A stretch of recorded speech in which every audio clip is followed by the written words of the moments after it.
अब यम का पास ही दंड देगा इसे।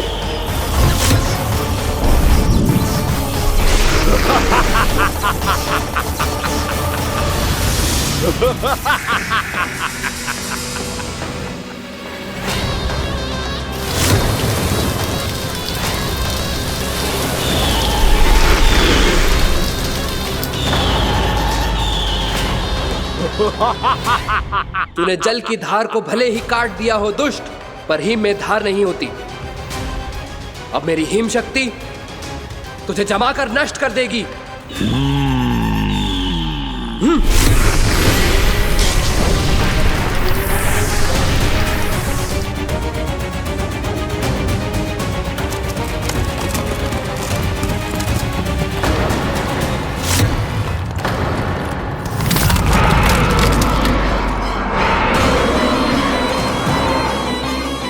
चंद्र, वरुण, यम, अग्नि, इंद्र, तुम में से कोई भी इस योग्य नहीं है कि मुझे पराजित कर पाए और इस विष्णु अवतार की रक्षा कर पाए।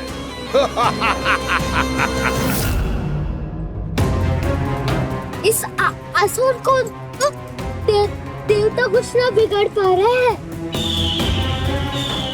अब क्या होगा खाना का? बकासुर, मैं अपनी किरणों की ताप से तुझे छलनी छलनी कर दूंगा।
पुत्र कार्तिकेय, इस असुर के उदर को फाड़कर अपने पिता के सखा श्री कृष्ण को मुक्त कराओ पुत्र।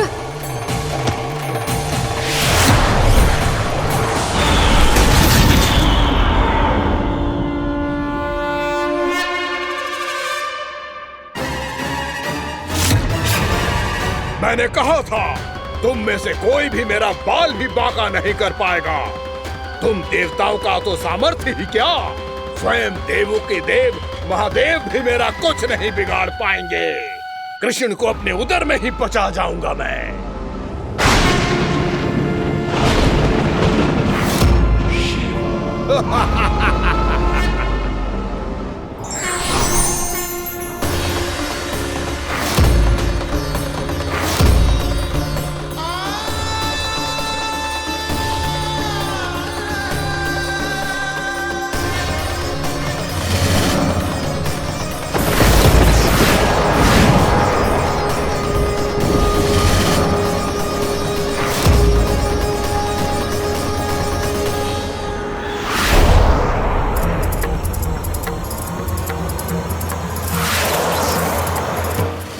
शिव शंकर का त्रिशूल है। एक ही बार में इस असुर का प्राण ले लेगा ये।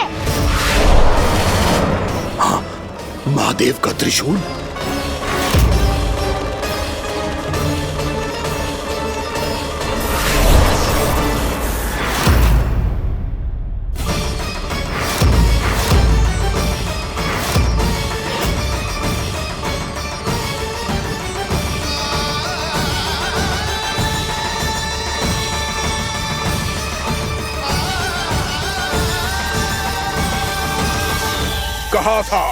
कहा था मैंने, स्वयं महादेव भी मेरा कुछ नहीं बिगाड़ सकते।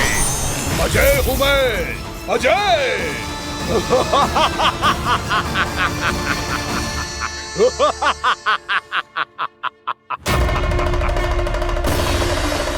प्रभु, आपके त्रिशूल की महिमा तो अपरंपार है, तो फिर ये ठहर क्यों गया? आपने अपने त्रिशूल को वापस क्यों ले लिया महादेव? इस दुष्ट का संहार क्यों नहीं किया? क्योंकि इसकी मृत्यु मेरे हाथों नहीं, मेरे सखा नारायण के अवतार श्री कृष्ण के हाथों ही होगी, और यही विधि का विधान है। पर पिताजी, श्री कृष्ण तो इस असुर के उदर में फंसे हुए हैं, हम उन्हें मुक्त कैसे कराएंगे? ये उन्हें स्वयं ही मुक्त करेगा पुत्र।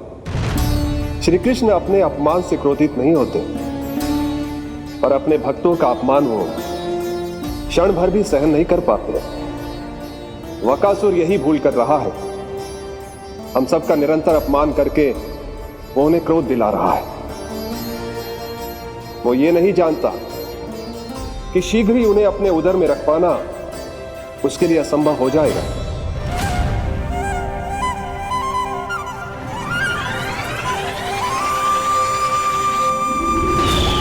क्या हुआ महादेव? पराजित होकर भी मुस्कुरा रहे हैं। पर अब तो महादेव कहलाने के भी योग्य नहीं रहे आप। असफल देवताओं की इस अयोग्य सेना को लेकर चले जाइए यहाँ से। ना ये मेरा सामना कर सकते हैं और ना ही आप। मेरी शक्ति के सामने आप अक्षम हैं महादेव।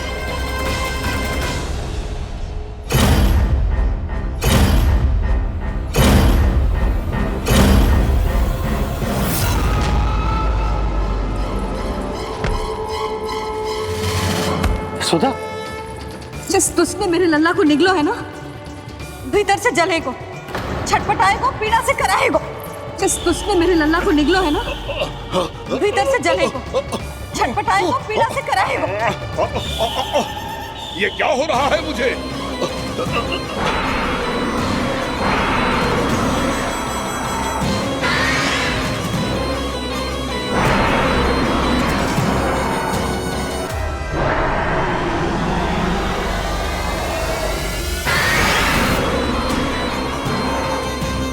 मुझे ऐसा क्यों लग रहा है जैसे भीतर से जल रहा हूं मैं?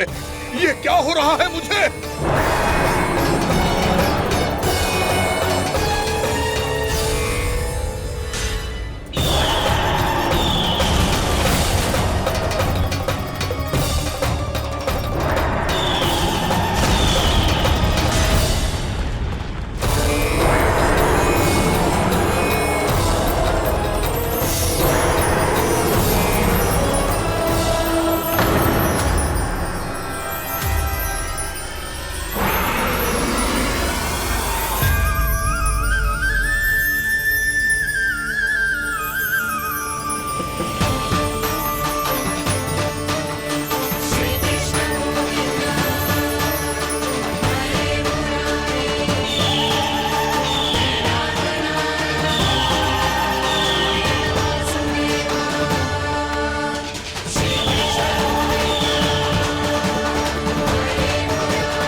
हे प्रभु, मैंने ऐसे कौन से कुकर्म किए थे कि मुझे ऐसी मृत्यु प्राप्त हुई? और ऐसे कौन से सुकर्म किए थे? क्या आपके हाथों से मुझे मोक्ष प्राप्त हुआ है प्रभु? में स्मरण करो, हे जरीस की पुत्र वक्कासुर। स्मरण करो, कैसे अपने पिता की तरह अभिमान से भरे हुए थे तुम। स्मरण करो, कैसे हमें पराजित करने के लिए पूरी सृष्टि को संकट में डाल दिया था तुमने, और हमें विवश होकर पराजय स्वीकार करनी पड़ी थी। स्मरण करो, कैसे तुमने देवराज इंद्र का छत्र चुरा लिया था। पर यह सब भी पर्याप्त नहीं था वक्कासुर। तुम्हारे पापों का घड़ा तब भरा था जब तुमने देवी गंगा के जल में साधना करते हुए जजाली मुनि की तपस्या में व्यवधान डाला था।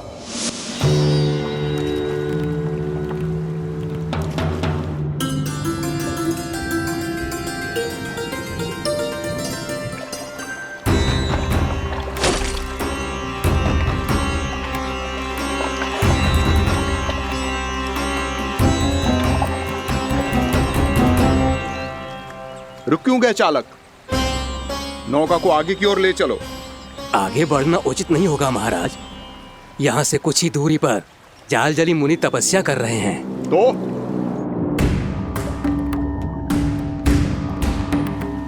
मेरे मत्स्य आखेट के क्षेत्र में इसने तपस्या करने की भूल की है। मेरे ही राज्य में मेरा कोई क्षेत्र मेरे लिए वर्जित हो, यह मुझे स्वीकार नहीं है। आपने पर्याप्त मत्स्य आखेट कर लिया है महाराज। यदि तुम इन मछलियों का आहार नहीं बनना चाहते हो, चुपचाप मेरी आज्ञा मानो। क्षमा, क्षमा महाराज।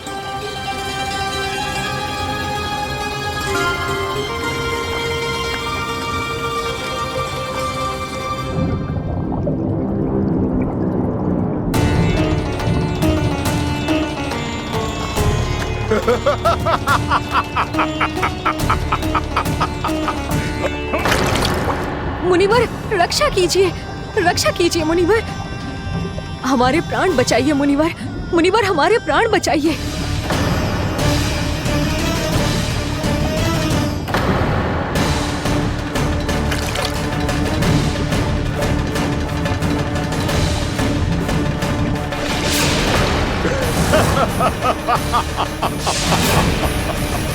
ठहर जाओ असुरराज।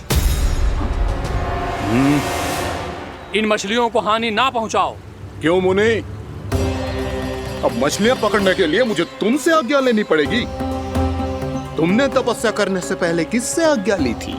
मां गंगा से, इस जल में रहने वाली सभी मछलियों से। इस उपकार के बदले इन सभी मछलियों को रक्षा करने का वचन दिया था। इसीलिए असुरराज, मैं शांति से कह रहा हूं, इस स्थान को अशुद्ध ना करो।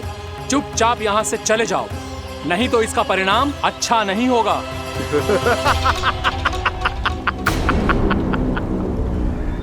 तुम जिन देवताओं की तपस्या कर रहे हो ना मुनि, उन्होंने भी मेरा कुछ नहीं बिगाड़ पाया था, और तुम मुझे धमकी देने का दुस्साहस कर रहे हो।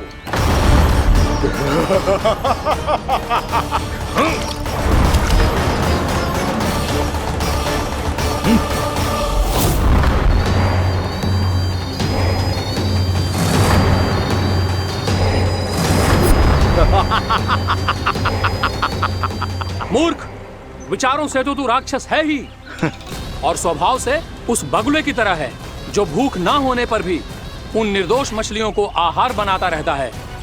इसलिए अभी इसी क्षण से तू वकुला का जीवन जिएगा।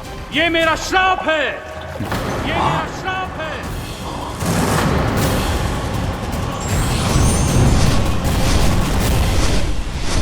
श्राप पाने के बाद तुम्हें आभास हुआ कि तुमने कितना बड़ा अपराध किया था, और तब तुम जजाली मुनि से क्षमा याचना करने लगे। तुम्हारे अपराध बोध को जानकर मुनि श्रेष्ठ शांत हुए और उन्होंने तुम्हें वरदान दिया। श्राप से मुक्ति का एक ही मार्ग होता है असुर, पश्चाताप। तुम्हें अपने भूल का पश्चाताप है, इसीलिए मैं तुम्हें वरदान देता हूं। तुम्हें मेरे श्राप से मुक्ति अवश्य मिलेगी। स्वयं प्रभु श्री नारायण के अवतार इस बगुले के देह के बंधन से तुम्हें मुक्त करेंगे।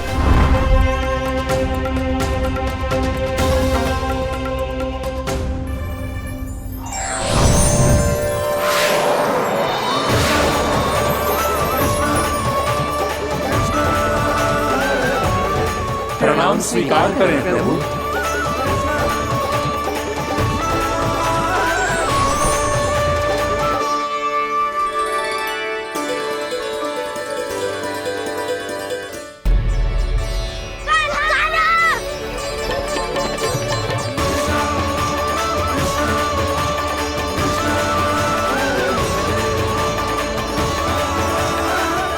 मुझे ना बताओ कि तुम सबने क्या देखो है, चाहे जो देखो है, बस मैया से कछु मत ही बताना।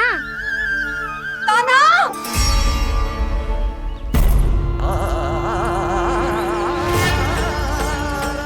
कान्हा! मेरा लल्ला!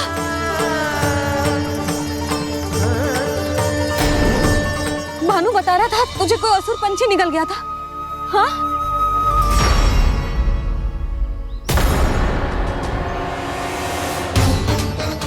हे नारायण, ये क्या है?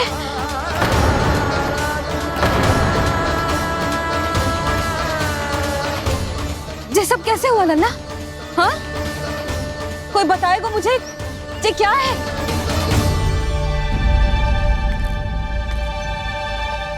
श्रीधामा, मधुमंगल, चिची को सब कुछ बता दो। ये असुर पक्षी मुझे निगलने वाला था रानी भाभी, तभी अंतिम क्षण में कान्हा ने आके मुझे बचा लियो। और ये असुर पक्षी ने कही कि यह है वृंदावन का राजकुमार, नंदराज का लल्ला। इसके होते कोई भी वृंदावन वासियों को हानि ना पहुंचा सकते। रानी भाभी, कान्हा ने अपने प्राणों की चिंता ना करी और इस क्रूर राक्षस से भिड़ गयो और इस राक्षस पक्षी ने इसे निगल लियो।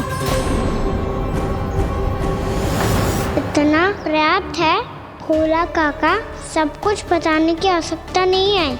ये सब देख के सारी बालक मंडली इतनी व्याकुल हो गई कि सबने अपने प्राण अर्पित कर दिए और इस असुर पक्षी से कहे कि हमें खा लो और हमारे सखा को छोड़ दो। इन बालकों का पराक्रम देख के सभी देवतागण यहाँ आ गए और उनके हृदय भी पिघल गए और उन्होंने इस राक्षस पक्षी से युद्ध करके इसे मार गिराया। देवताओं के राजा इंद्र के वज्र का प्रहार तो मैंने अपनी आंखों से देखा है ताई जी। और फिर उसके बाद अग्निदेव ने अग्निवस्त्र का प्रहार किया। जय ना काकी, वरुण देव, कार्तिकेय, यमदेव सबने मिलके युद्ध किया इस राक्षस से। कहा था अभी मत बोलना, अरे सब मिलके फंसा दोगे मुझे। जय माँ भद्रकाली, हमारे शिव शंकर भी आए थे छोटी माँ। जाओ आप भी। बाबा साईता, मुझे लगता है कि ये कान्हा भी इन्हीं देवताओं में से एक है। संभव तो है चीची। स्मरण है, पूतना और तृणावर्त के आक्रमण के समय भी ऐसा ही हुआ था। सभी राक्षस मारे गए थे, पर अपने कान्हा को एक खरोच तक न आई थी। हाँ जीजी, मुझे लगता था कि श्री नारायण की विशेष कृपा है हमारे कान्हा पे, पर अब तो देख के लग रहा है कि हमारा कान्हा ही स्वयं श्री नारायण है। या फिर उनका अवतार है ये। अरे बस करो तुम सब, ऐसा कछु ना है।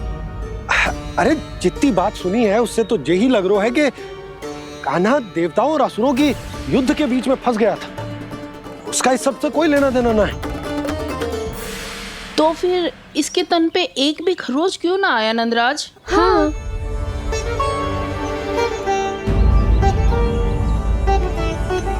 है काकी, खरच तो है।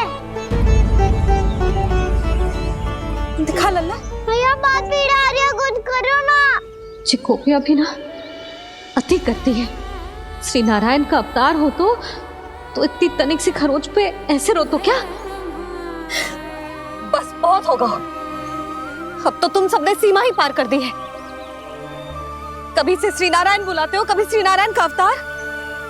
तनिक कछु हो ना जाता है कि तुम सब कहानियां बुनने लगती हो। जे बस साधारण सा बालक है, मेरा लल्ला है जे, इसे भगवान मत ही बनाओ।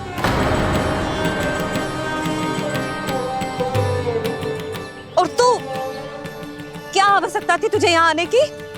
हाँ, वो भी मुझे बिना बताए। मेरे साथ छल करके आए हो तू। अब तू घर चल, ऐसा दंड दूंगी ना कि मैया बहुत पीड़ा हो रही है।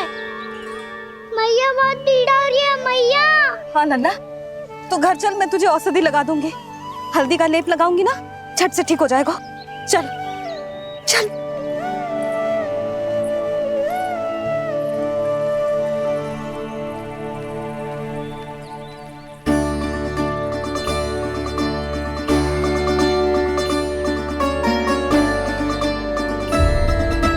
मैया बहुत पीड़ा हो रही है मैया।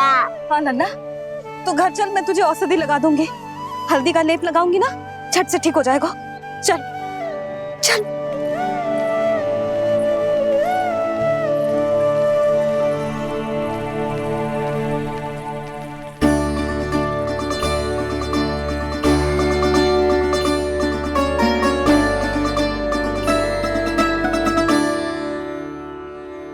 बस लल्ला बस, रो मत। चल चल चल, आजा। अभी औषधि लगाऊंगी ना, तेरी सारी पीड़ा लुप्त हो जाएगी। आजा आजा, बैठ जा लल्ला। अभी आई मैं। हाँ,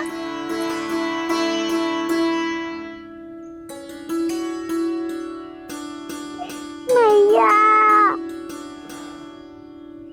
अरे तो अभी तक रो है? क्या कह रही थी सारी गोपियां? बता। के मेरा लल्ला श्री नारायण का अवतार है, दिव्य है, भगवान है। और जो भगवान इतनी छोटी सी चोट पे रोते हैं क्या? इतनी तो लगी भी ना है तुझे, जितना तो तू आ ऊ कर रो है।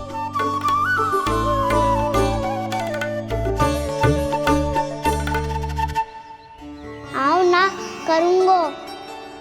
आप ऐसे दुलार थोड़ी करोगी। ओहो, वृंदावन का गौपालक जो इतनी छोटी सी चोट पे रोता है ना,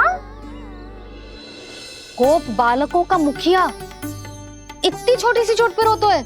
मेरा लल्ला तो सबसे शक्तिशाली है, जो इतनी छोटी सी चोट तो क्या बड़े बड़े राक्षसों से भी ना घबराता है। हाँ, एक बार में सबको समाप्त कर देता है कि ना? हाँ मैया, यदि कोई राक्षस वृंदावन की ओर टेढ़ी दृष्टि करके आएगा तो सबसे पहले कान्हा को सुरक्षा में खड़ा पाएगा, फिर चाहे जो बाल बन के आए या बगुला बन के।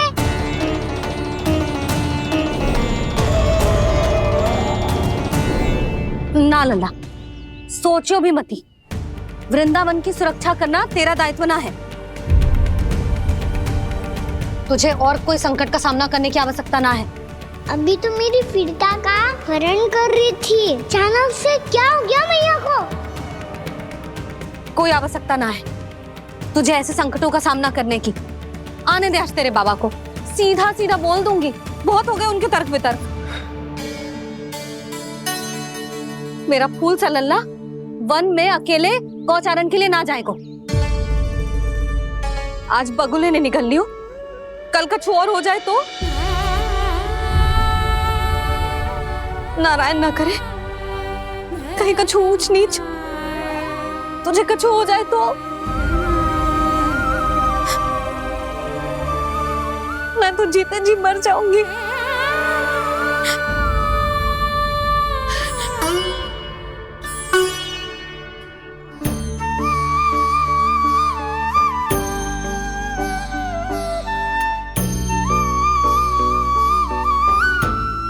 लल्ला की वीर मैया इतनी से बात तो रोती है क्या?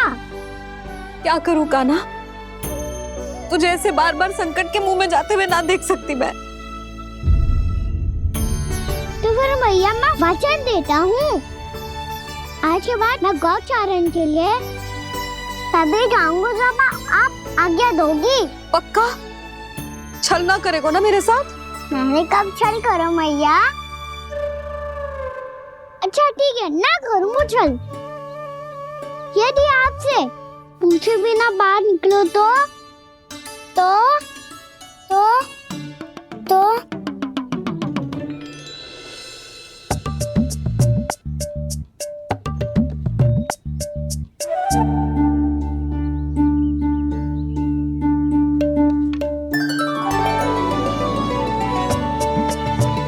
ये रही आपकी छड़ी और ये रही मेरी पीठ।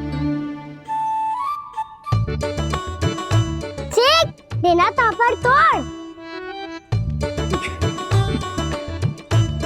ठीक है, जब तूने अपना दंड निर्धारित कर ही लियो है तो सोच ले, अब अगर तूने मेरी बात ना मानी तो तोड़ तोड़ छड़ी पड़ेगी, समझ आई?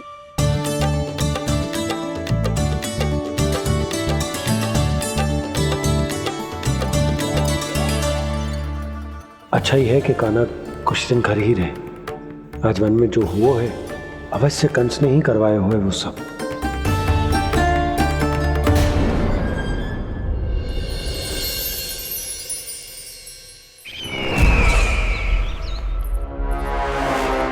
आपका ये धनुष तो सबसे अधिक शक्तिशाली था महाराज, ये कैसे टूट गया? कहीं ये बकासुर की पराजय का संकेत तो?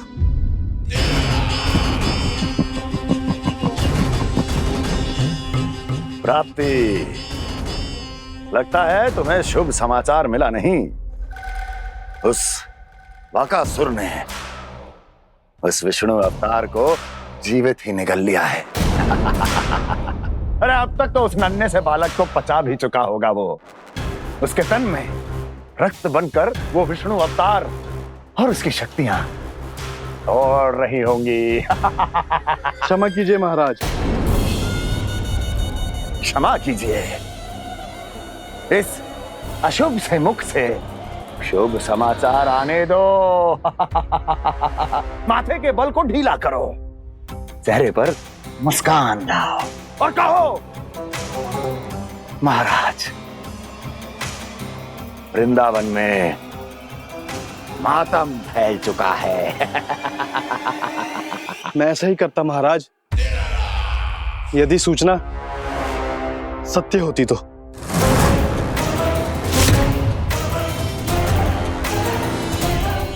कहना क्या चाहते हो? एक क्षण में सूचना उगलो, अन्यथा मेरा योद्धा बकासुर विष्णु अवतार की तरह तुम्हें भी जीवित निकल जाएगा। आने दो। बकासुर मारा गया महाराज, बकासुर मारा गया महाराज, बकासुर मारा गया। बकासुर मर चुका है? असंभव। असंभव। बकासुर ने उस बालक को निगल तो लिया था, पर उसकी सुरक्षा करने के लिए सभी देवता वहां प्रकट हो गए, पर फिर भी कोई बकासुर का सामना नहीं कर पाया।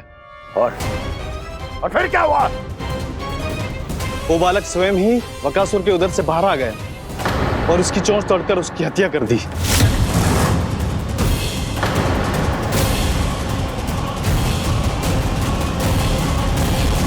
वन में बकासुर की चोंच टूट गई और यहाँ आपका ये धनुष।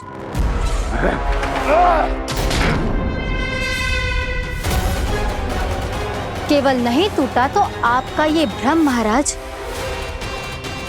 क्षमा कीजिएगा महाराज, आपका भ्रम टूटना आवश्यक है। आवश्यक है आपको यह आभास होना कि उस विष्णु अवतार को पराजित करने के लिए आपके साधारण योद्धाओं में वो सामर्थ्य नहीं है। वत्सासुर, पूतना, तृणावर्त, बकासुर, ये सब साधारण नहीं थे प्राप्ति, साधारण नहीं थे। फिर तो ये और भी अधिक चिंता का विषय है महाराज, क्योंकि इसका अर्थ तो यही हुआ कि वो विष्णु अवतार कुछ अधिक ही असाधारण है और उसका सामना करने के लिए और उसे मिट्टी में मिलाने के लिए आपको एक ऐसे अस्त्र की आवश्यकता है जो उसके सामने ना झुके और ना ही टूटे।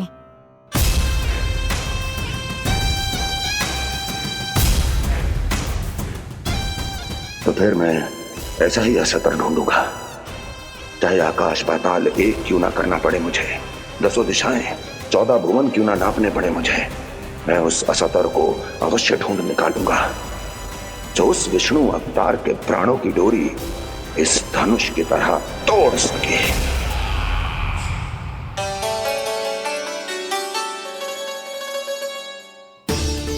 थैंक्स पापा, मैंने मैया को वचन दिया है कि जब तक नहीं चाहेंगी मैं वन नहीं जाऊंगा। इसलिए आप मुझे मारने के लिए कोई शक्तिशाली असुर ढूंढने में व्यस्त रहो।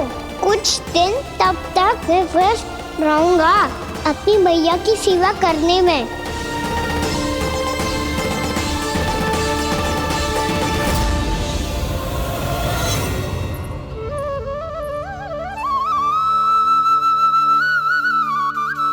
लो मैया, तुलसी जी को चढ़ाने के लिए जल।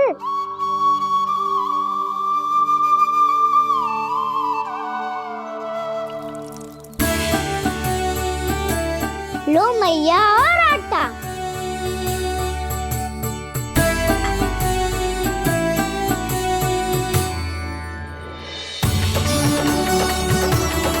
लो मैया, बेलन।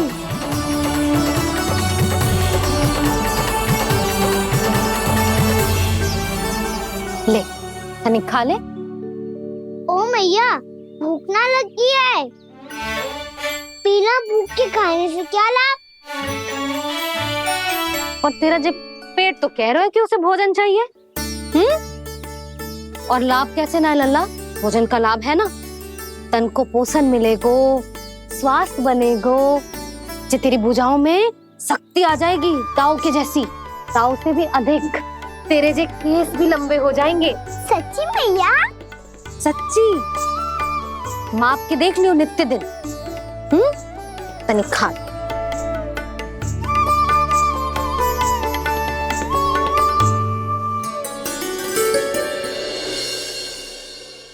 मान के मैया का कहना, छक के भोजन खाते हैं,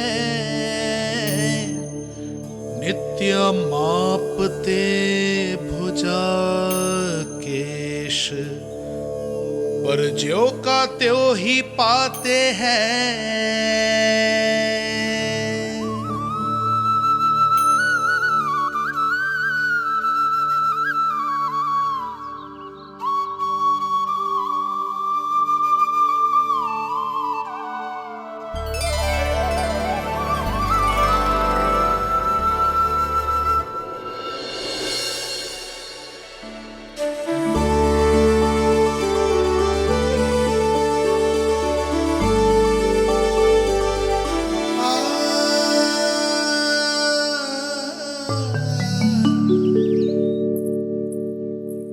ले लल्ला, फल खा ले। ना, मुझे ना खाने फल वल। क्यों? लंबे केस और शक्तिशाली भुजाएं ना चाहिए? व्यर्थ है ये सब। पिछले 10 दिनों से देख रहा हूँ, ना केस लंबे हुए हैं, ना भुजाएं शक्तिशाली बनी है। 10 दिन में का चुनाव होने वाला। 10 सप्ताह ऐसे खाएगो ना, तब जाके कछु बदलाव दिखेगो। समझ आई? चल अब खा ले। वैसे भी मुझे बहुत सारी तैयारियां करनी है आज। इसीलिए मैया, एकादशी के व्रत के लिए लल्ला। सुनो जी, सारी सामग्री आ गई? हाँ, तुमने जो कही थी सब ले आए हूँ।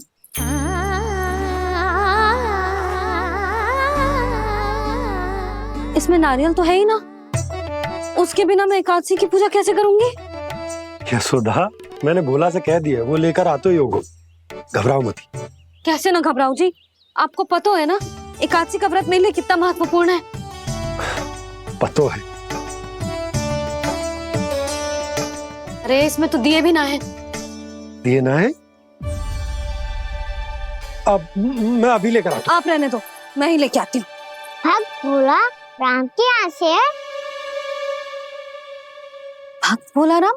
मेरा अर्थ है कुमार भोला यहाँ के यहाँ से। हाँ हाँ, वो ही।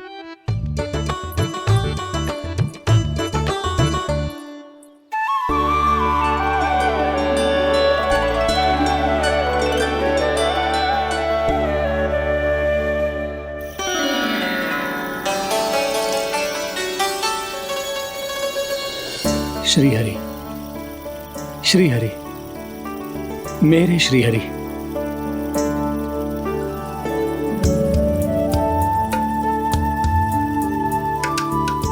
मेरे श्री हरि। भोला राम, मेरी मटकी तैयार है? मेरे श्री हरि, मेरे श्री हरि।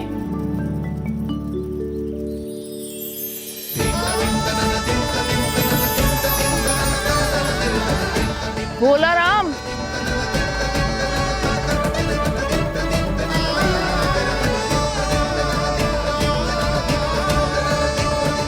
भोला काका, ओ भोला काका।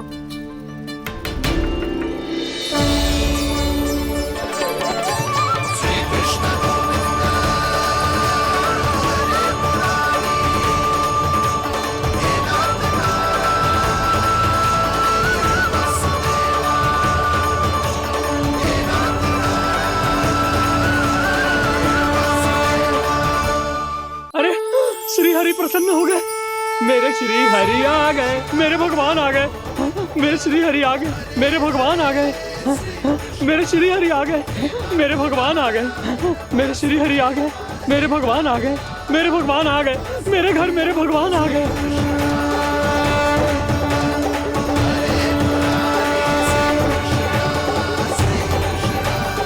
मेरे घर आ गए, मेरे श्री हरि आ गए। हाँ, मेरे श्री हरि आ गए। जे तो बावले थे ही, अब बालकन को भी साथ में मिला लिए। उज्जवल क्या कर रहा है? अरे ठहर जा भोला।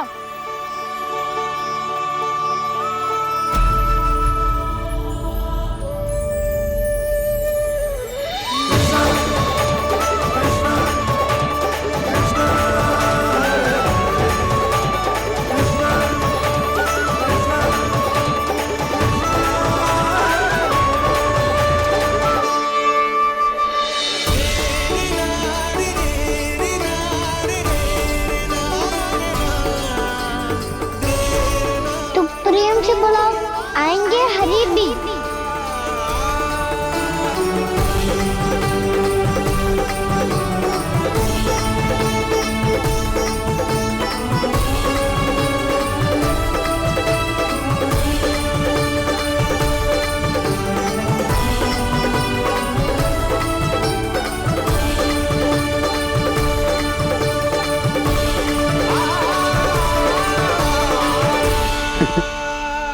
क्या वो गाना? किसकी धुन में झूम रहा तू?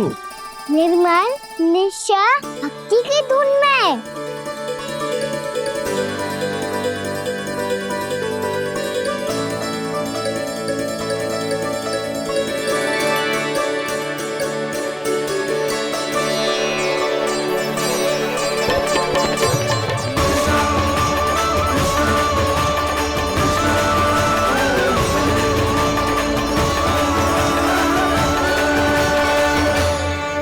अरे क्या हो गया इन्हें?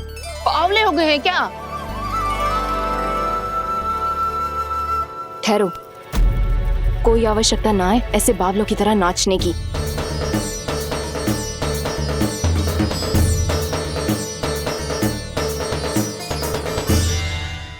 जे बावले ना है मौसी, भक्ति में रम गए।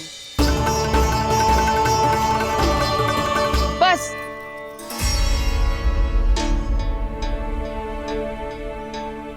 हम सब कब से खड़े हैं यहाँ, पर तुम्हें कुछ ध्यान ही रहा है।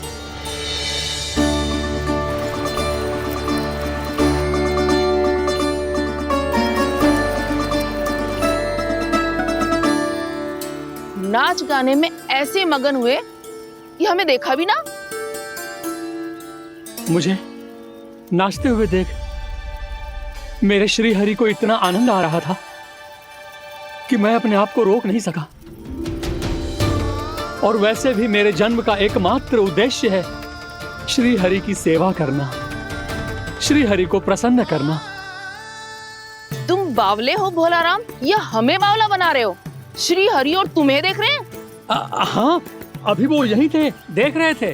भोला काका, आपने भी ना अति कर दी। अब हमें भी बताओ तनी, कहाँ थे श्री हरि?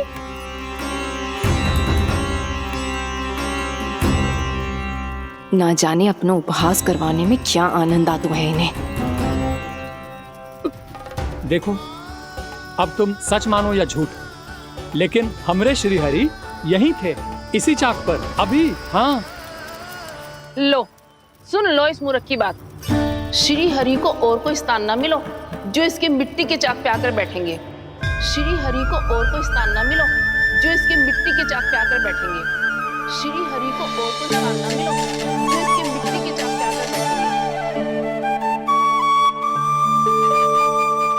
जैसी मैया भैंसो ही लल्ला, दोनों का कुछ पता ही ना चलतो, कब किस बात पर प्रसन्न हो जाए और किस बात पर रुष्ट।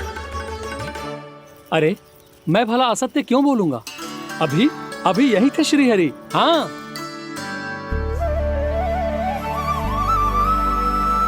हाँ, जैसे श्री हरि को तो कोई कार्य है ही ना, वो तो आतुर होके बैठे रहते हैं कब तुम हरि हरि बुलाओ और वो दौड़े चले आए। भगवान तो भक्तों के पास आने के लिए सदैव आतुर रहते हैं, बल्कि सत्य तो यह है कि भक्तों के मन में ही निवास करते हैं भगवान।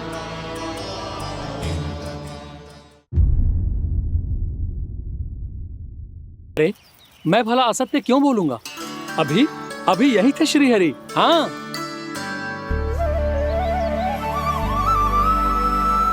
हाँ, जैसे श्री हरि को तो कोई कार्य है ही ना, वो तो आतुर होके बैठे रहते हैं कब तुम हरि हरि बुलाओ और वो दौड़े चले आए। भगवान तो भक्तों के पास आने के लिए सदैव आतुर रहते हैं, बल्कि सत्य तो यह है कि भक्तों के मन में ही निवास करते हैं भगवान। भगवान तो भक्त के पास आने के लिए सदैव ही आतुर रहते हैं शंकरी मौसी। बल्कि सच्ची बात तो ये है कि भगवान हमारे मन में ही निवास करते हैं। कम से कम तू तो इसे बढ़ावा मत दे जशोदा। जब देखो जब हरि नाम की रट लगाए रहते है। हरि बोलते बोलते ऐसो बावलो होता है कि सारा कार्य भूल जाता है। 2 दिन से अपनी मटकी के लिए चक्कर काट रही हूँ। अभी तो एक चक्कर और लगाना होगा आपको।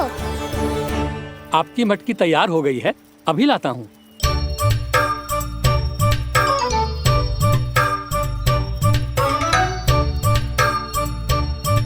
लो जी मटकी।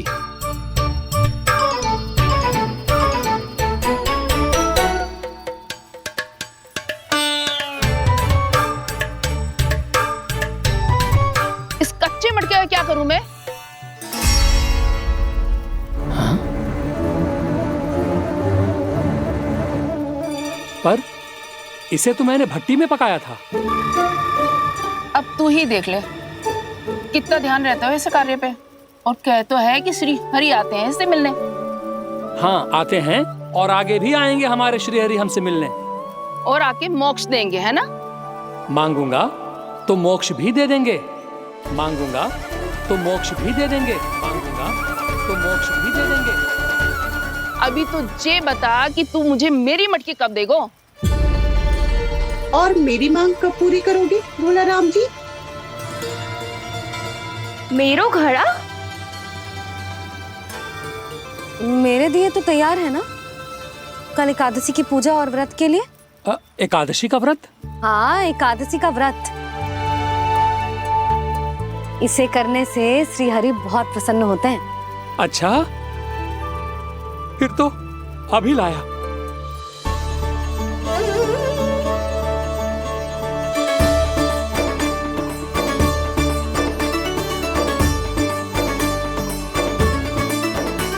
लो जी आपके दिए।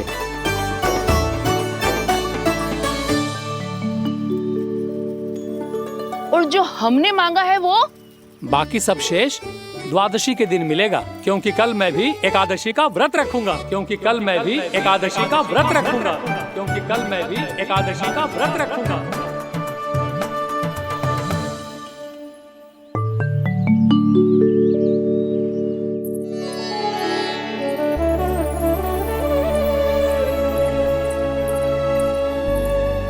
जानकी, फूलों का प्रबंध हुआ कि ना? हाँ भाभी, जे रहे। सदैव विलंब कराती है।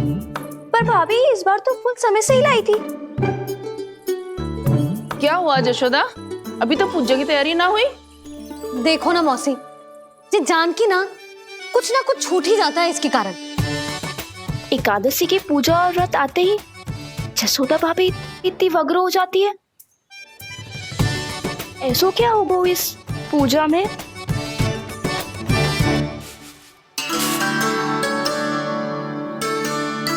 ये थाली में रोली चंदन रखने से, दिया जलाने से के होगो?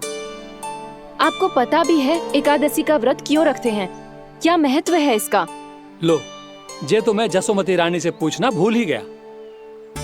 पर हाँ भगवान, मेरे लिए इतना ही पर्याप्त है कि इस व्रत को रखने से मेरे श्रीहरि हमसे प्रसन्न हो जाएंगे।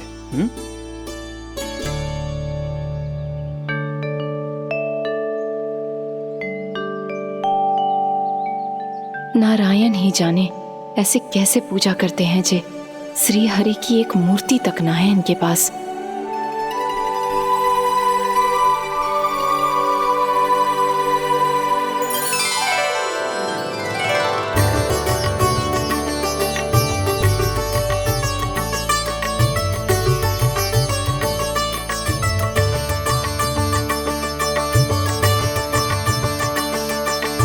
प्रभु, न तो मेरे पास मूर्ति है और ना तो इस व्रत के विधि विधान के बारे में मुझे जानकारी है और ना ही मुझे इसके महत्व के बारे में जानकारी है, पर फिर भी मैं करना चाहता हूं।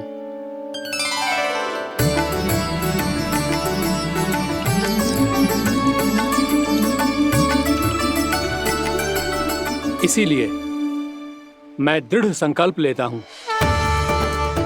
पूरी निष्ठा के साथ, श्रद्धा के साथ और पूरी आस्था के साथ मैं इस व्रत को संपन्न करूंगा।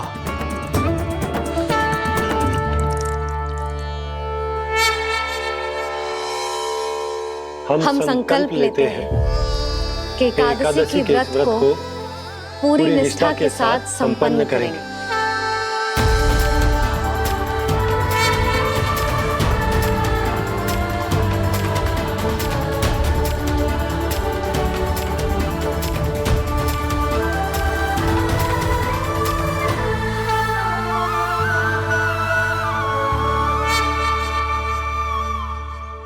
तुलसी जी के पत्ते तो है ही ना। श्री नारायण को तुलसी जी के पत्ते के बिना भोग ना चढ़तो है। जानकी, तुलसी के पत्ते कहाँ हैं? भाभी, मैं तो कब से यही पूछना चाह रही थी कि तुलसी के पत्ते लाऊं क्या, पर आप तो व्यस्त थी ना। तुझे कितनी बार समझाओ है ना, यदि तेरे कछु करने से किसी और की कोई हानि ना हो रही हो या किसी के अच्छे कार्य में सहायता हो रही हो तो मुझसे आज्ञा लेने की आवश्यकता ना है। समझ गई भाभी, आगे से जाना उनको। ले अभी लेकर आती हूँ।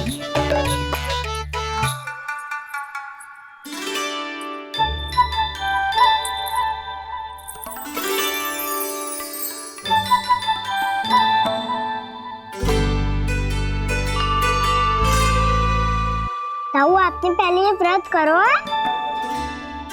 आपको इसका महत्व पता है? भाभी चलो।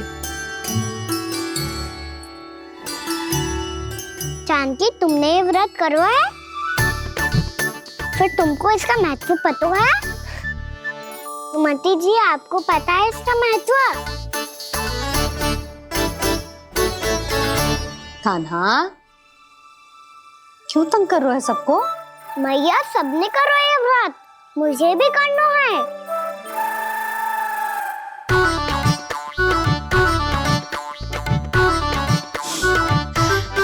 ये व्रत केवल बड़ों के लिए होती है लल्ला। जब आप ये व्रत कर सकती हो, बाबा कर सकते हैं, ये सारी गोपियां कर सकते हैं, वो भी कर सकते हैं, तो मैं क्यों ना कर सकता? क्योंकि तू कल तक भूखा ना रह पाएगा लल्ला। जब भक्त रह सकते हैं, फिर मैं क्यों नहीं रह सकता? मेरा अर्थ है कि नारायण के भक्त मैया, मैया मान जाओ ना, मुझे करने दो ना ये व्रत। अपनी लल्ला पे आप विश्वास ना है आपको? विश्वास है। अच्छा ठीक है, तू भी कर ले।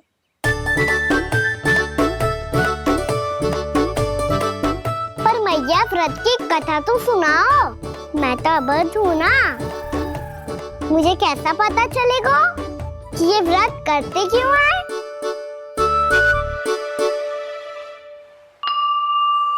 प्रभु, मुझ अबोध को कैसे पता चलेगा कि इस व्रत का क्या विधि विधान होता है और क्यों रखा जाता है और इसका महत्व क्या होता है?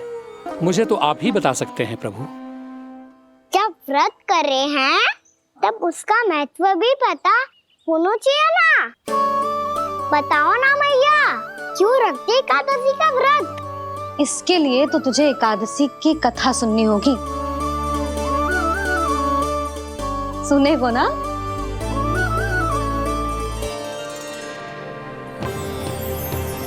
वसुदेव सुतं देवं कंसचाणूरमर्दनम् श्रीहरि, यशोद परमानन्दम् कृष्णं वन्दे जगद्गुरुम्।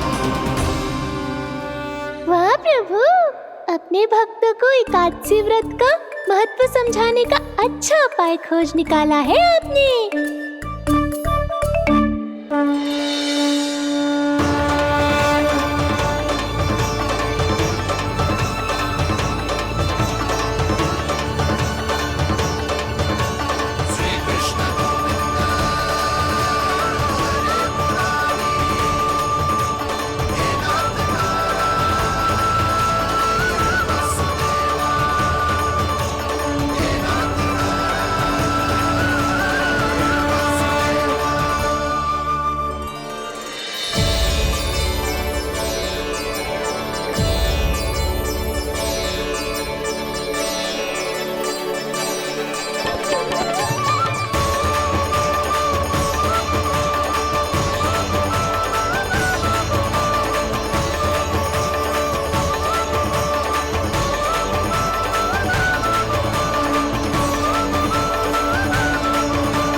अब सब जन एकादशी के व्रत की कथा ध्यान से सुनना, तभी जे व्रत पूरा माना जाएगा।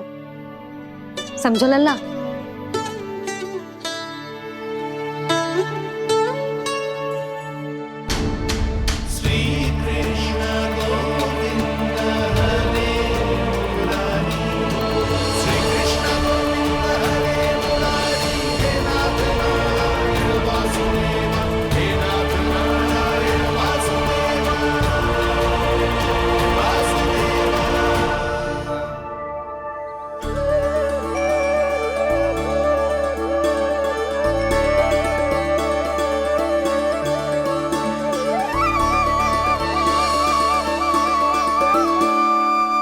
सतयुग में चंद्रावती नाम के नगर में मूरा नाम का एक असुर राज्य करता था। ओम ब्रह्मदेवाय नमः। ओम ब्रह्मदेवाय नमः। ओम ब्रह्मदेवाय नमः। ओम ब्रह्मदेवाय नमः।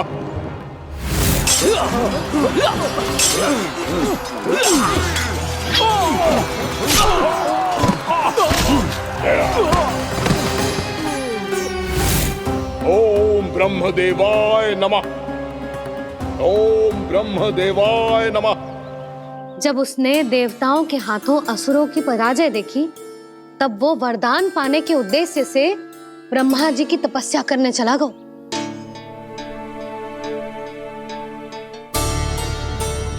शीघ्र ही मूरा की तपस्या सफल हो गई और ब्रह्मदेव जी उससे प्रसन्न हो गए। ओम ब्रह्मदेवाय नमः। ओम ब्रह्मदेवाय नमः। ओम ब्रह्मदेवाय नमः। ओम ब्रह्मदेवाय नमः। ओम ब्रह्मदेवाय नमः। ओम ब्रह्मदेवाय नमः। ओम ब्रह्मदेवाय नमः। ओम ब्रह्मदेवाय नमः। ओम ब्रह्मदेवाय नमः। मूरा, प्रणाम ब्रह्मदेव। तुम्हारी तपस्या सफल हुई। बोलो, तुम्हें क्या वर चाहिए? सृष्टि के रचयिता ब्रह्मदेव, कृपया मुझे ऐसा वरदान दीजिए जिसकी सहायता से मैं त्रिलोकी विजयी बन जाऊं और कोई देवता मुझे पराजित ना कर सके। यहां तक कि देवताओं के रक्षक, सृष्टि के संचालक भगवान श्री विष्णु के लिए भी मैं अपराजय रहूं। तथास्तु, तथास्तु, तथास्तु। प्रणाम ब्रह्मदेव।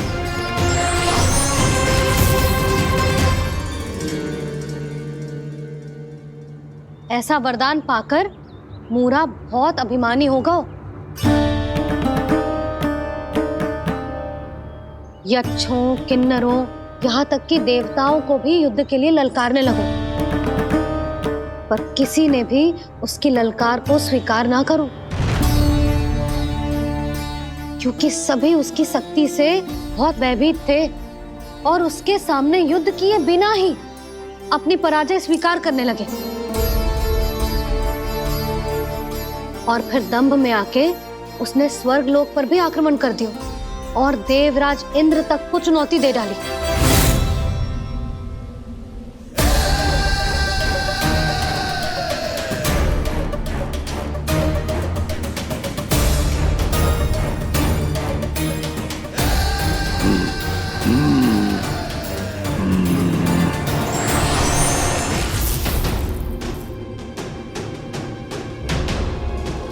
मैं प्रतीक्षा कर रहा हूं देवराज, क्या उत्तर है तुम्हारा? मुझसे युद्ध करोगे या फिर बिना लड़े ही पराजय स्वीकार कर मेरे अधीन हो जाओगे और सौंप दोगे मुझे अपना ये स्वर्ग लोक? सारी शक्ति तुम्हारे मुख में है या कुछ बाहुबल भी है तुम्हारे पास? मैं तुम्हारी चुनौती स्वीकार करता हूं मूरा, मैं तुम्हारी चुनौती स्वीकार करता हूं मूरा।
खैरिए देवगण, असुर राज मूरा को ब्रह्मदेव का आशीर्वाद प्राप्त है।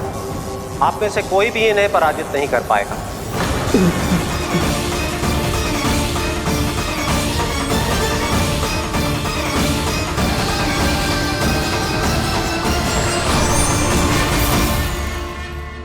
एक अवसर और देता हूं देवराज, युद्ध या अधीनता, क्या उत्तर है तुम्हारा देवराज?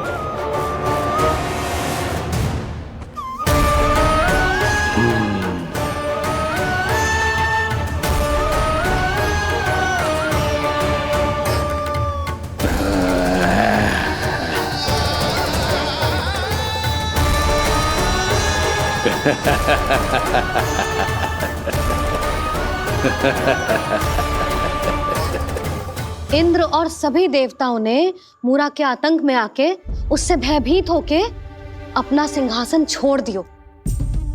अब मूरा स्वर्ग का अधिपति बन गयो और शीघ्र ही उसने अन्य सभी असुरों को स्वर्ग में निवास करने के लिए आमंत्रित कर दियो। और इस प्रकार से वो धीरे धीरे तीनों लोकों का सम्राट बन गयो। उसे किसी ने रोका नहीं मैया? ना लल्ला, इतना साहस किसी में था ही ना। और फिर जे निश्चित करने के लिए कि भविष्य में किसी और असुर की मृत्यु ना हो, वो यमराज पे भी विजय प्राप्त करने के लिए यमलोक की ओर प्रस्थान कर दियो। वो तो अपने आप को और सभी असुरों को अमर बनाना चाहता था। पर देवता और यमराज भी उसकी जो योजना समझ गए थे, इसीलिए उसके आने से पहले ही सारे देवताओं ने श्री नारायण से सहायता के लिए गुहार लगाई। अब केवल आप ही कुछ कर सकते हैं प्रभु। अभी तो मूरा केवल त्रिलोक का स्वामी है, और यदि उसने यमलोक भी जीत लिया तो वो जीवन को ही नियंत्रित नहीं करेगा प्रभु, वो मृत्यु का भी स्वामी हो जाएगा। ऐसे में पहले सृष्टि का संतुलन तो नष्ट होगा प्रभु, और फिर स्वयं सृष्टि ही नष्ट हो जाएगी। ऐसा नहीं होगा यमदेव, नियति ऐसा होने ही नहीं देगी। विधि रचेगी खेल और मैं बनूंगा माध्यम। असुर राज मुरा का सामना मैं करूंगा। बस आप मुझे चुनौती देने के लिए उसे तैयार कर लीजिए, चाहे उसके लिए आपको साम दाम दंड भेद कोई भी उपाय क्यों ना अपनाना पड़े।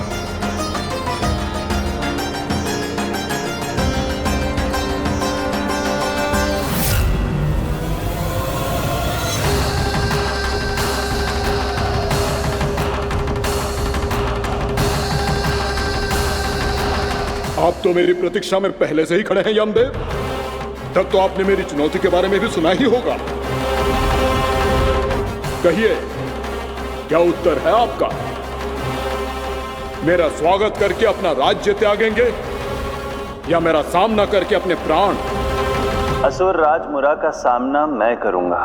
बस आप मुझे चुनौती देने के लिए उसे तैयार कर लीजिए, चाहे उसके लिए आपको साम दाम दंड भेद कोई भी उपाय क्यों ना अपनाना पड़े।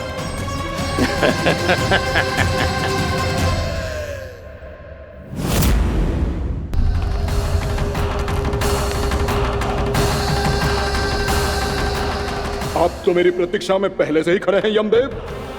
तब तो आपने मेरी चुनौती के बारे में भी सुना ही होगा। कहिए, क्या उत्तर है आपका? मेरा स्वागत करके अपना राज्य त्यागेंगे या मेरा सामना करके अपने प्राण? हे असुर श्रेष्ठ, मैं आपकी अधीनता स्वीकार करने के लिए तैयार हूं। बस एक विनती है मेरी।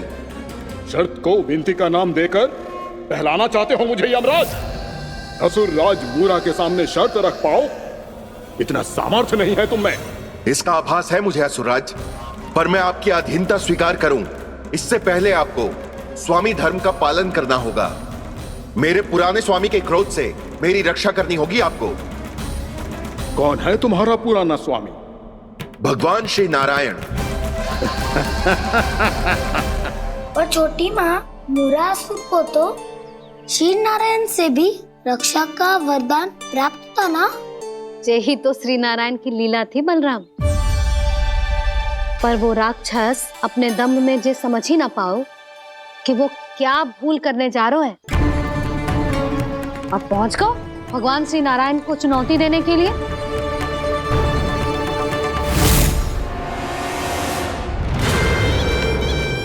वही ठहर जाओ असुर राज मुरा।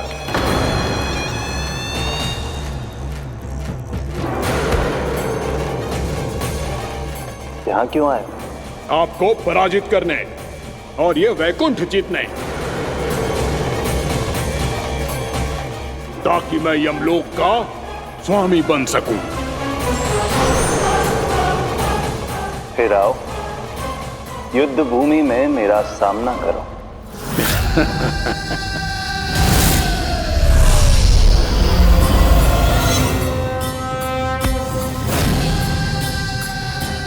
ये नहीं जानते कि इनसे ना हारने का वरदान तो मैं पहले ही प्राप्त कर चुका हूं, इसलिए युद्ध ठीक से आरंभ हो पाए उससे पहले ही इन्हें जीत लूंगा मैं।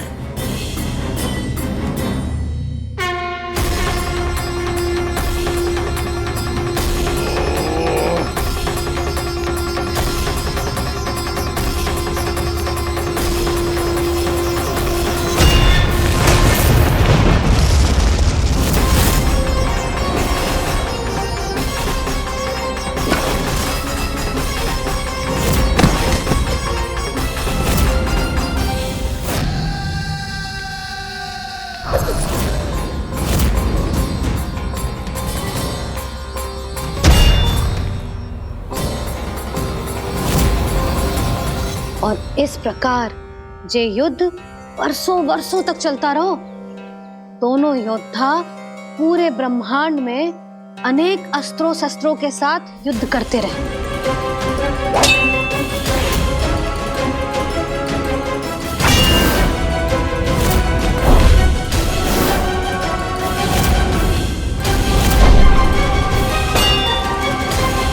फिर क्या हुआ मैया?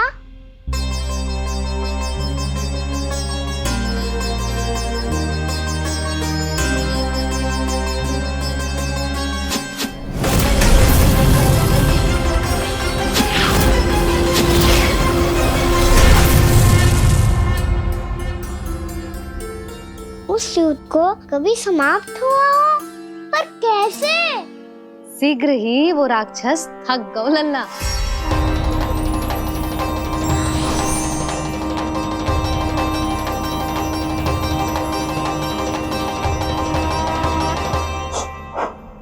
खड़े खड़े देख क्या रहे हैं नारायण? आक्रमण कीजिए, वध कर दीजिए मेरा।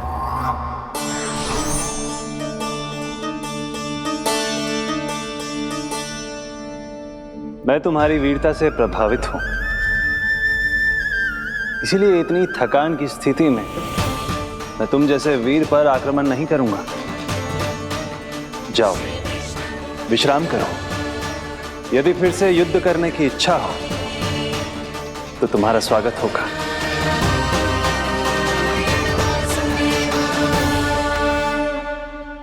जे कह के श्री नारायण बद्रिका आश्रम चले गए और वहां हिमवत नाम की एक कंदरा में ध्यान लगा के बैठ गए। उधर वो राक्षस विश्राम करने लगो। अनेकों दिन बीत गए और अब वो राक्षस मूरा फिर से स्वस्थ होके बलवान हो गया था। उसने अपनी सारी शक्ति फिर से प्राप्त कर ली थी। श्री नारायण ने उस पर दया करी थी, पर वो फिर से श्री नारायण को छलने को तैयार होगा।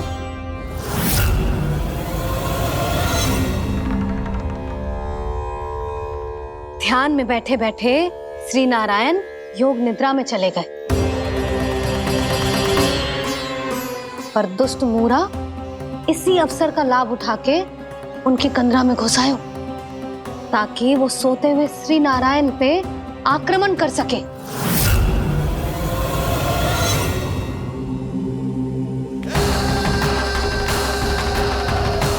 आज इस लंबे युद्ध को जीतकर अपने इस अंतिम शत्रु का भी अंत कर दूंगा मैं।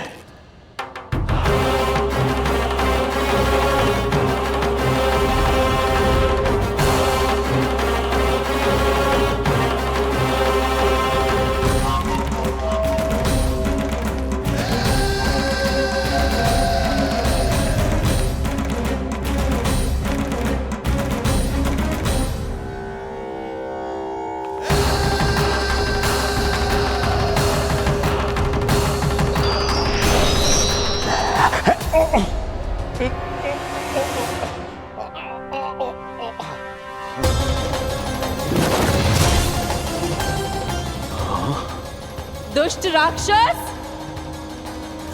प्रभु ने तुझ पर दया की, तुझे संभलने का अवसर दिया। तू इन्हीं पर ही छल से वार करने चला है।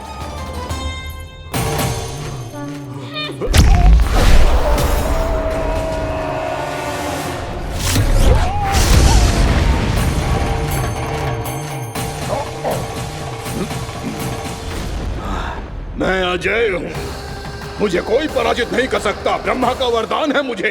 तूने नारायण से अपराजय होने का वरदान मांगा था मूर्ख, उनकी शक्ति से नहीं। ध्यान से देख, मैं तेरी मृत्यु हूँ, मृत्यु।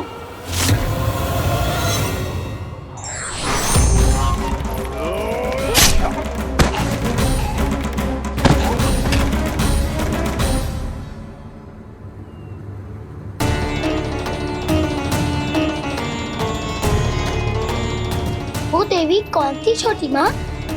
और कौन बलराम, वो ही तो थी देवी एकादशी।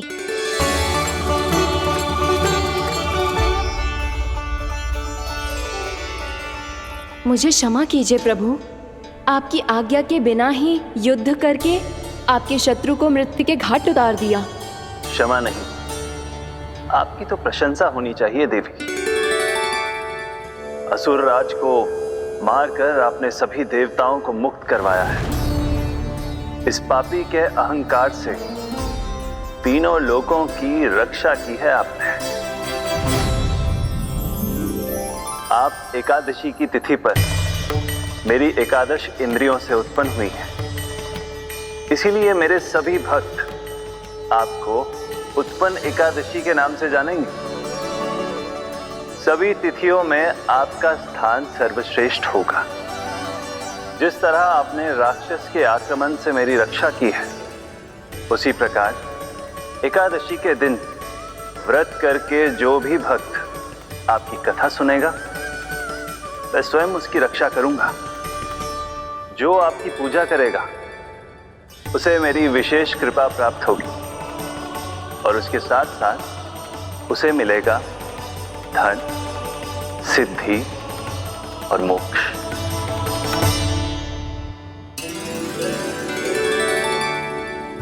इसीलिए आज के दिन व्रत रखने का बहुत अधिक महत्व होता है। बोलो एकादशी मैया की जय। बोलो श्री नारायण भगवान की जय।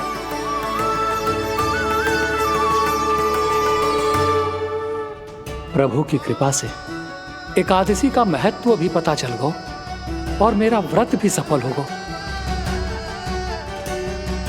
अभी नहीं भूला राम, एकादशी का व्रत पूरी तरह तभी सफल होता है जब द्वादशी के दिन उसे पूरा किया जाता है।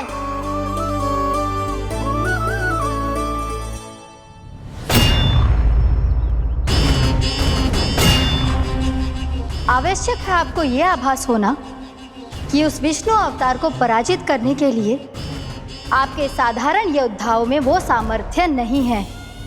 वो विष्णु अवतार कुछ अधिक ही असाधारण है।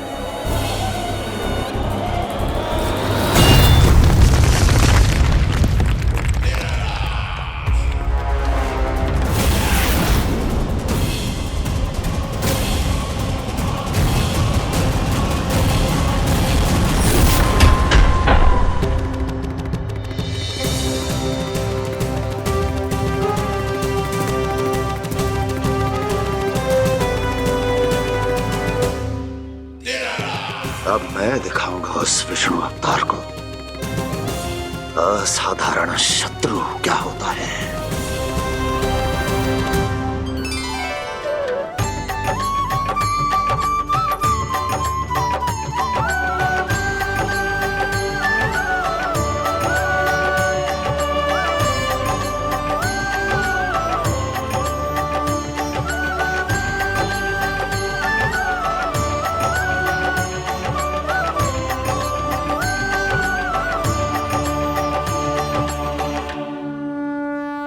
मामा अधीर हो रहे हैं, पर मैया ने मुझे अभी तक बाहर जाने की आज्ञा नहीं दी है। अभी उन्हें किसी और राक्षस को यहाँ भेजने से रोकने के लिए मुझे ही कुछ करना होगा।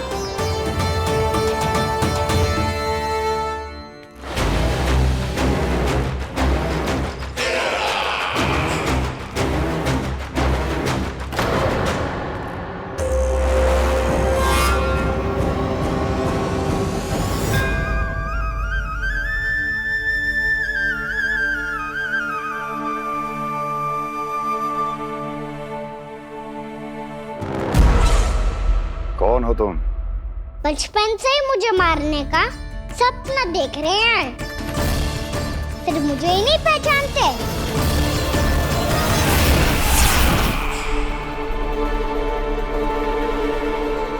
बचपन से विष्णु अवतार।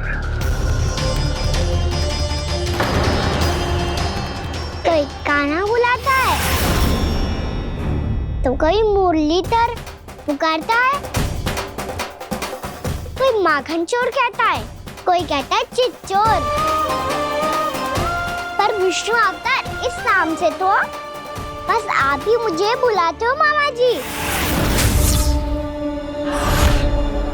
इतना साहस कि तू यहां आ गया है।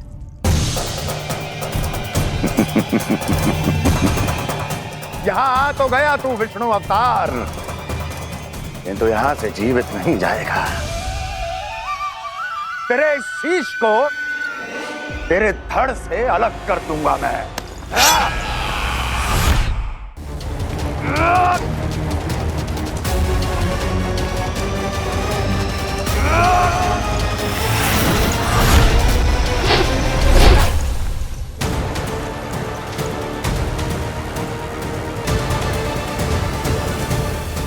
कहाँ देख रहे हो मामा जी? मैं तैयार हूँ।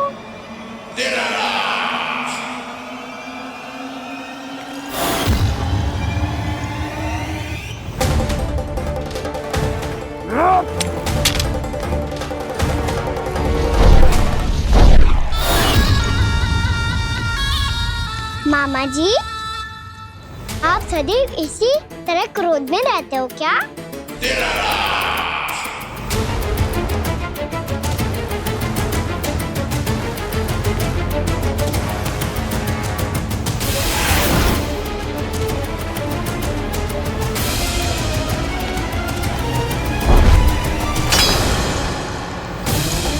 छोड़ छोड़ मेरी तलवार को। छोड़ो तो तब जब पकड़ा हूँ।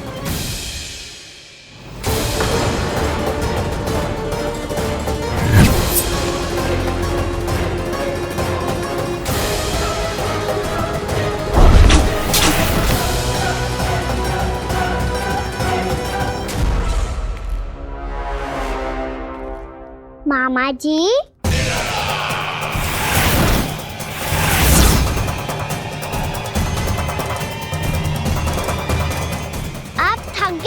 थोड़ा विश्राम कर लो।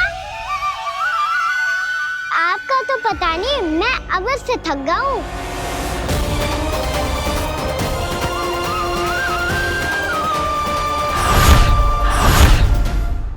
मेरे सिंहासन पर बैठने का तू साहस? अभी तो बस अभ्यास कर रहा था मामा जी। भविष्य में मुझे तो बैठना है यहाँ। आपने बल प्रयोग करके से अपने पिताजी से छीना था। मैं आपसे छीन लूंगा।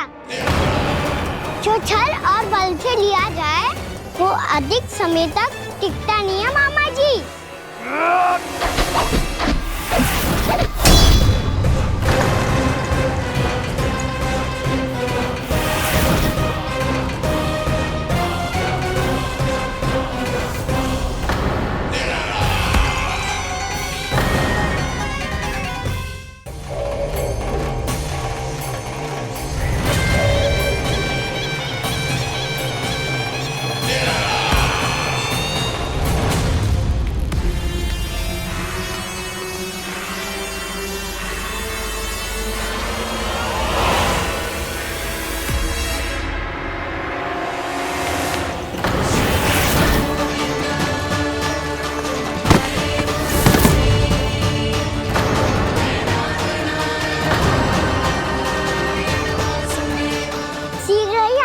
सिंहासन छोड़ना होगा।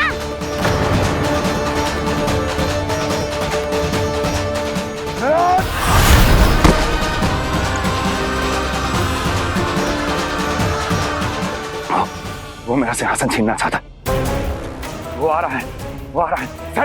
सैनिकों! दुर्जन, बंद कर दो सभी द्वार और झरों के, सब के सब।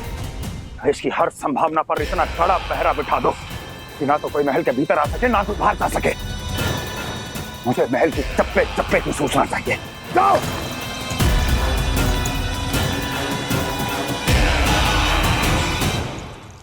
सिंहासन।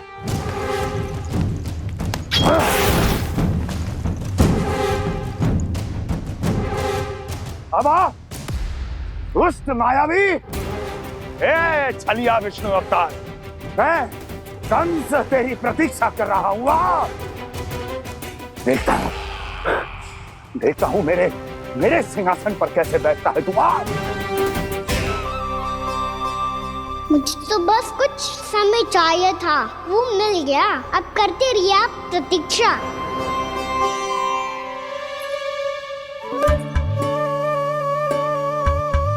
जी अपने आप से बातें क्यों कर रहे हैं जी?